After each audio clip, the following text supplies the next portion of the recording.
Welcome to this explainer. Today, we're going to zoom in and out of history to unpack exactly how a local civil dispute transformed into the very first major hot conflict of the global Cold War. It's an absolutely intense story, full of incredible geographical swings, deep ideological clashes, and monumental decisions made in Washington, Moscow, and Beijing, decisions that, literally, altered the entire trajectory of the 20th century. Let's get right into it. Now, before we start moving pieces around the geopolitical chessboard, we really need to ground ourselves with a staggering number, 3 million. That's the estimated number of Korean casualties during this conflict. To put that into perspective, we're talking about roughly a full tenth of the population at the time. The sheer scale of this tragedy is honestly difficult to overstate. Beyond the dead and wounded, another 5 million people became displaced refugees, and countless families were permanently divided across an arbitrary border. Each side suffered the utter destruction of over 500,000 homes, and the bulk of their industrial plants were just leveled to the ground. It's a sobering reminder of the absolute devastating human toll on the ground, long before we even begin to talk about superpower politics. To unpack this incredibly complex history, we're going to follow a clear roadmap. We'll cover the origins of a divided nation, the 4 stages of the war itself, the long road to peace, and finally, the lasting legacies of the global Cold War. So, let's start with part 1. The origins of a divided nation, exploring the vacuum and the spark. When you look at the post-World War II vacuum, it is genuinely shocking how quickly the Korean Peninsula went from a hasty administrative division to a full-scale, devastating invasion. Think about it. In August 1945, right after the Japanese surrender, the United States and the Soviet Union hurriedly split the peninsula at the 38th parallel. And at the time, it was just supposed to be a temporary measure to accept the surrender of Japanese troops. But of course, it didn't stay temporary. By 1948, the broader Cold War rivalry had completely hardened that administrative line, and 2 distinct rival states had formed. Tensions escalated fast. By March 1949, the northern leader was aggressively pitching an attack to Soviet leadership. Stalin was hesitant at first, mostly saying no because he wanted to avoid a direct clash with the Americans, but international dynamics shifted quickly. Emboldened by new geopolitical realities, Stalin finally gave the green light. And by June 25, 1950, North Korea launched a massive, surprise conventional invasion right across that border, completely shattering the peace. At the absolute center of this brewing storm were 2 fiercely opposed, deeply ambitious leaders. On one side, you had Kim Il-sung in the north. He was a Marxist-Leninist who actually spent his early years as a guerrilla fighter in Manchuria, and he was heavily backed by the Soviet Union and a newly communist China. On the exact opposite side was Syngman Rhee in the south. Rhee was a liberal capitalist. He had lived in exile for decades in the United States and was heavily backed by Washington. So you had 2 radically different men with deeply contrasting ideologies vying for the exact same piece of land. And both leaders were absolutely determined to reunite the entire country, but strictly and uncompromisingly on their own terms.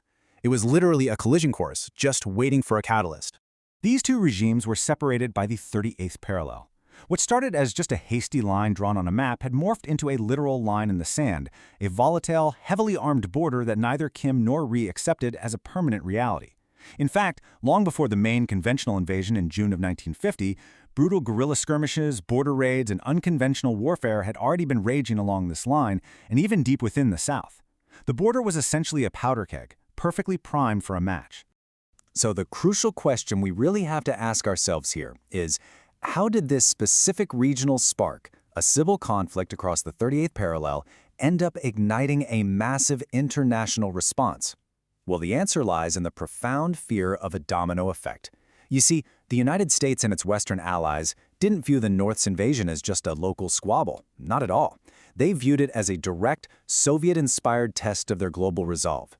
The thinking was, if communism was allowed to forcefully overrun a Western-backed ally in Asia, other nations around the world would inevitably fall next. It was a real game-changer for international relations. This brings us to part 2, the 4 stages of war, and what turned into a brutal seesaw conflict. When we zoom in on the military conflict itself, the war was characterized by dizzying geographical swings. It was a literal seesaw of momentum across 4 dramatic stages. First, the initial North Korean offensive was devastatingly effective. It nearly overran the entire peninsula, violently pinning retreating U.S. and South Korean forces into a tiny, desperate pocket in the southeast corner known as the Pusan Perimeter. Second, just when it looked like the South would fall entirely, a massive United Nations counteroffensive pushed the lines all the way back up the peninsula. Third, a shocking Chinese intervention pushed everyone all the way back down again. And finally, after all those wild swings, the armies settled into a long, agonizing, grinding stalemate right back near the middle. Let's look a bit closer at that miraculous UN counteroffensive.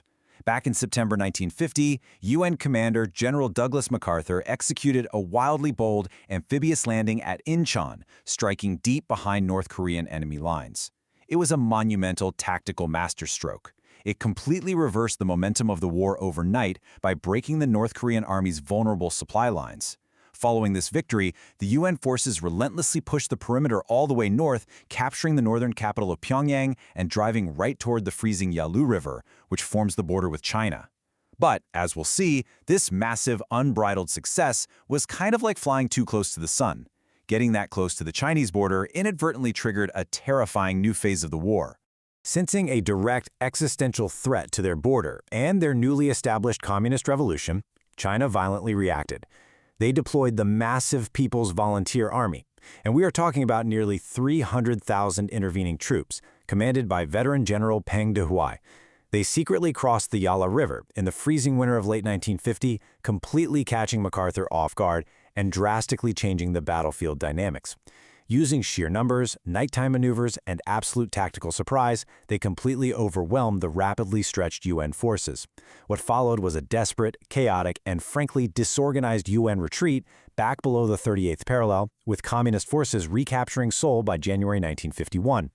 Now you can imagine, this sudden, disastrous escalation created immense political friction back in Washington. General MacArthur adamantly wanted to expand the war to secure a total victory. He was even talking about potentially bombing mainland China and risking the use of nuclear weapons. But U.S. President Harry Truman vehemently disagreed. Truman wanted to keep it a limited conflict because he feared that a wider war with China would inevitably drag in the Soviet Union and trigger World War III. The tension boiled over spectacularly. It actually resulted in President Truman making the incredibly shocking decision to publicly fire General MacArthur, a legendary, profoundly popular five-star general, for insubordination in April 1951. Truman absorbed the massive political fallout just to ensure the conflict didn't spiral totally out of control. That takes us to part 3, the long road to peace, and some incredibly bitter negotiations. As the battlefield settled into a bloody trench warfare stalemate near the original border, an agonizing 2-year diplomatic process to stop the fighting began. The absolute most stubborn roadblock during these peace talks at Kaesong and Panmunjom was a profound ideological clash over prisoner-of-war repatriation. The United States adamantly insisted on a policy of no forced repatriation, basically the idea of individual freedom of choice. This was largely because tens of thousands of captured Chinese and North Korean prisoners flatly refused to return to communist rule, and the West saw a massive propaganda victory in allowing them to defect. On the flip side, the communist side rigidly demanded a traditional all-for-all exchange. This was a statist approach where individuals had zero choice in the matter, and they viewed the Western stance as a profound insult. This single, bitter ideological issue dragged the negotiations out for months upon months, while young soldiers continued to die in the freezing, muddy hills over practically meaningless yards of territory. Finally, it took a massive shift in global politics to break this bloody deadlock. Following the sudden death of Soviet leader Joseph Stalin in March 1953, which, by the way, created deep uncertainties throughout the communist world. Along with shifting political pressures from a newly elected President Eisenhower in the United States, an armistice was finally signed on July 27, 1953.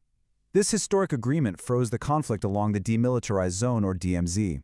This is a heavily fortified 3-kilometer buffer separating the ground forces of both sides that, remarkably, remains in place to this very day.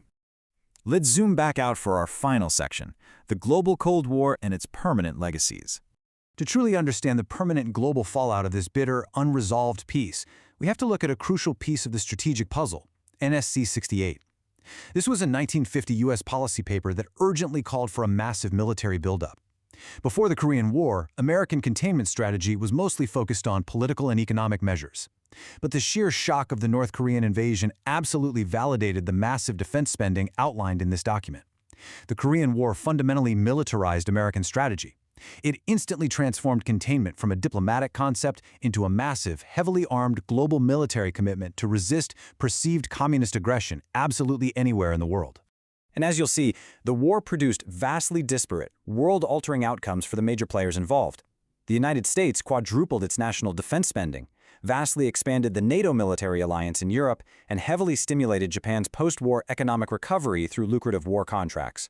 Meanwhile, Communist China, by successfully fighting the world's premier superpower to a standstill, immensely elevated its global geopolitical status, even though it suffered a staggering 400,000 casualties in the process. The Soviet Union suffered severe economic strain, desperately trying to keep up with the new Western arms race, and that spurred deep unrest and uprisings throughout Eastern Europe. And at the center of the whole shebang, Korea remained tragically, permanently fractured, bearing the physical and emotional scars of a proxy war. Historian William Stuke actually summarizes this historical paradox perfectly. He wrote, "The conflict militarized international politics far beyond previous levels, but also produced a relatively stable military balance." The modern historical consensus is quite clear on this. The Korean War operated as a horrific, localized pressure valve. It focused immense destruction entirely onto the Korean peninsula, saving the rest of the world from the flames. By violently establishing very clear, heavily armed lines of commitment in both Northeast Asia and Europe, the war ultimately established boundaries that deterred a direct global superpower conflagration. It may have prevented World War III, but it did so at a terrible, terrible local cost. As we wrap up this explainer today, I want to leave you with this final thought. Just consider how this heavily militarized line in the sand, drawn over 70 years ago entirely without a formal peace treaty, continues to cast a massive shadow over our modern world. How does the fiercely unresolved nature of the 1953 armistice continue to shape the dangerous geopolitical map we navigate today? It's a fascinating question that history and our current events forces us to keep asking. Thanks for exploring this complex history with us.